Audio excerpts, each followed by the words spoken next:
మీ business ఏదైనా మీ ఊర్లో promotion చేయాలంటే అది సుమన్ టీవీతోనే సాధ్యం. ఇప్పుడే సంప్రదించండి. ఎవరికి ఏ ప్రోటోకాల్ ఇన్విటేషన్స్ ఇవ్వలేదు. ఎవరికి ఇంట్రెస్ట్ ఉంటే గవర్నమెంట్ ప్రోగ్రామ్ వాళ్ళు వచ్చి పార్టిసిపేట్ చేశారు. రెండవ పాయింట్, మీరు ఎప్పుడు అలంకారపల్లి వివేక్గా రాయించుకున్నారు? మీరు రాయించుకోలేదు కదా, దాని మీద ఆస్తి హక్కులు మీకు లేదు కదా. మీరు జస్ట్ అలంకారం వినండి, మీరు క్వశ్చన్ చేశారు, నేను ఆన్సర్ ఇవ్వనండి. అలంకారపల్లిలో మీరు ఒక కార్పొరేటర్ గా గెలిచినారు. మీరు కూడా ఉన్న 50 కార్పొరేటర్లలో ఒకరు. ఫినిష్ చేసినాక మీరు మాట్లాడండి. సో మిగతా 47 మంది కార్పొరేటర్స్ తలపాల నియోజకవర్గంలో వచ్చిన కార్పొరేటర్స్ ఎవరికైనా ఫోన్లు వచ్చినాయా? ఎందుకు చేయలేదు, ఎందుకు చేస్తారని క్వశ్చన్. ఒక నిమిషం ఆగండి, మీకు చాలా కావాల్సిన సమాధానం నేను ఇయ్యను. నేను ఏమి ఇవ్వాలనుకుంటున్నా అదే ఇస్తాను. అది వినే వరకు ఓపిక అనేది ఉండాలి మీకు. అర్థమైందా? ఎవరు రవిరెడ్డి, ఎవరు ఎక్స్ వై జెడ్, నన్ను క్వశ్చన్ వేయకండి. రవిరెడ్డి ఎవరో మీరు వెళ్ళి మీ కార్పొరేటర్ ఏ కార్పొరేషన్ లో మీరు గెలిచారో ఆ కార్పొరేషన్ రవిరెడ్డి ఎవరో మీరు కనుక్కోండి. అర్థమైందా? రెండో పాయింట్ వినండి. నేను I repeatedly asking you to listen. అర్థమైందా? ఏ యొక్క 47 మంది కార్పొరేటర్స్ కి ఇన్విటేషన్ లేదు. అందులో మీరు కూడా ఒకరు మాత్రమే. ఫస్ట్ థింగ్ అర్థమైందా?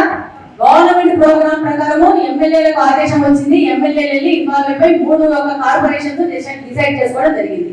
దాంట్లో వాళ్ళకి కోఆర్డినేషన్ ప్రకారము మాకు సంబంధించి పార్టీలో ఎలక్షన్ లో మాకు గవర్నమెంట్ చేసిన వాళ్ళకి ఒక పేరు మేము ఇచ్చినాం. దాని ప్రకారం వాళ్ళతో ఇంటరాక్ట్ అయిపోయి దాన్ని అరేంజ్మెంట్ చేశారు. అంతే, దానికి ఆన్సర్ అంతే.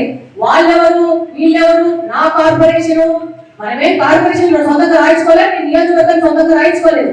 మీరు కార్పొరేషన్ కార్పొరేటర్, మీకు ఇంట్రెస్ట్ ఉంటే గవర్నమెంట్ ప్రొసీజర్ లో మీరు పాల్గొనాలనుకుంటే ఇంట్రెస్ట్ వచ్చి పాల్గొంటారు. నా ఇంట్లో పెళ్లి కాదు, మీ ఇంట్లో పెళ్లి కాదు, మీకు ఇన్విటేషన్ ఇవ్వడానికి. మీరు ఈ విధంగా క్వశ్చన్స్ పబ్లిక్ మీటింగ్ లో ఏంటండి, అవరైతే నాతో పక్షుల గురించి మాట్లాడని మీకు సమాధానం ఇస్తారు. ఓకేనా? ఇప్పుడు ప్రతి ఒక్క విషయంలో చిన్న పోలియో డ్రాప్స్ వేసినా కూడా మేము వెళ్ళేసి వేయడం జరుగుతుంది. ఒక కార్పొరేటర్ గా మా డివిజన్ లో ఏ కార్యక్రమం అయినా కూడా అదేలాగే పెన్షన్స్ కూడా మరి మాకు చెప్పలేదు కదా. చెప్పలేదు ఏంటి? మీకు అదేనండి సమాధానం ఇచ్చింది. ఏ ప్రోటోకాల్ ఫాలో కాలేదు. రెస్ట్ ఆఫ్ ద 47 తో పాటు మీరు కూడా లాస్ట్ 7 మాత్రమే. అర్థమైందా?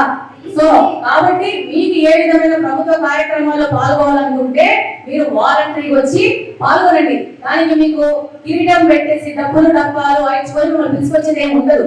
మీకు ఇంట్రెస్ట్ ఉంటే ప్రజల మీద మీరు వచ్చి పార్టిసిపేట్ చేస్తారు అంతే. రెస్ట్ ఆఫ్ ద పీపుల్ ఎవరికి ఇంట్రెస్ట్ ఉంటే వాళ్ళు పార్టిసిపేట్ చేస్తారు. అదొక డిసిషన్ తీసుకోవడం జరిగింది. ఆ డిసిషన్ ప్రకారం ముందుకు వెళ్ళినాము. అంతేనా? ఇంట్రెస్ట్ ఉండబట్టాడు రండి, మీరు ఎందుకు రాలేదు మరి? అది మీ తప్పు. మీకు ఇంట్రెస్ట్ ఉంటే మీరు వచ్చి పార్టిసిపేట్ చేయాలా. ఎమ్మెల్యే గారు వస్తున్నారని మీకు తెలుసు కదా.